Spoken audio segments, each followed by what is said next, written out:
திருவண்ணாமலையிலேருந்து வந்திருக்கேன். இப்போ இன்னைக்கு தான் புதுசாக ட்ரெயின் விட்டுருக்காங்க. ரொம்ப வசதியாக இருக்குது. அரசுக்கு ரொம்ப நன்றி. டைமிங் தான் கொஞ்சம் இன்னும் நான் இம்ப்ரூவ் பண்ணணும்னு நினைக்கிறேன். பட் ட்ரெயின் விட்டுருக்கிறது ரொம்ப ரொம்ப நல்ல விஷயம். பஸ்ஸு மட்டும்தான் இருந்தது, இப்போ ட்ரெயின் விட்டுருக்காங்க. நிறைய பேருக்கு இது ரொம்ப யூஸ்ஃபுல்லாக இருக்கும்னு நினைக்கிறேன். திருவண்ணாமலையில் கூட்டம் கம்மியாக தான் இருந்தது. ஏன்னா இன்னும் தெரியலன்னு நினைக்கிறேன். நிறைய பேருக்கு தெரிஞ்சதுன்னா இன்னும் நிறைய இம்ப்ரூவ் ஆகும். இருக்கு. இப்போ இருக்கைகள்லாம் போதுமான அளவு இருக்கு. இன்னும் கூட இம்ப்ரூவ் பண்ணலாம். கழிவறை தான் இல்லைன்னு நினைக்கிறேன். 5 மணி நேரம் இல்லை, இன்னும் 5.5 மணி நேரம் மேலே ஆச்சு. கழிவறையெல்லாம் இல்லை. கழிவறையெல்லாம் இருந்ததுன்னா இன்னும் நல்லா இருக்கும். முன்னாடி பஸ்ல வந்துட்டு இருந்தோம். பஸ்ஸோட ஃபேர்லாம் ரொம்ப அதிகமா இருந்தது, ரொம்ப காசு அதிகமா இருந்தது. இப்ப எங்களுக்கு காசெல்லாம் ரொம்ப 50 ரூபாய் தான். அது ரொம்ப ஈஸியா இருக்கு கொடுத்துட்டு வர்றதுக்கு.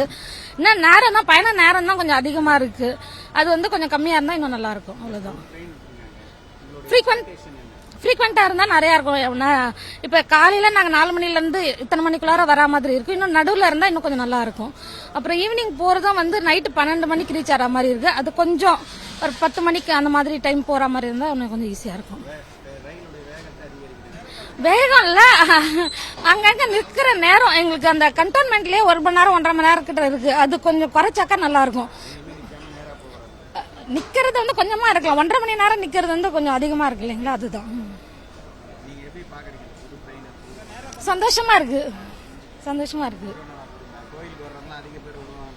அதிக பேர் வர்றதுனால தான் விட்டுருக்காங்கன்னு நினைக்கிறேன். ஆமாப்பா, கண்டிப்பா மத்த நேரம் உதவியா தான் இருக்கும். இப்பதானே விட்டுருக்காங்க. இதுக்கப்புறம் போக போக கண்டிப்பா ஹெல்ப்ஃபுல்லா தான் இருக்கும். செய்திகளை உடனுக்குடனும் துல்லியமாகவும் தெரிந்து கொள்ள சப்ஸ்கிரைப் பண்ணுங்க.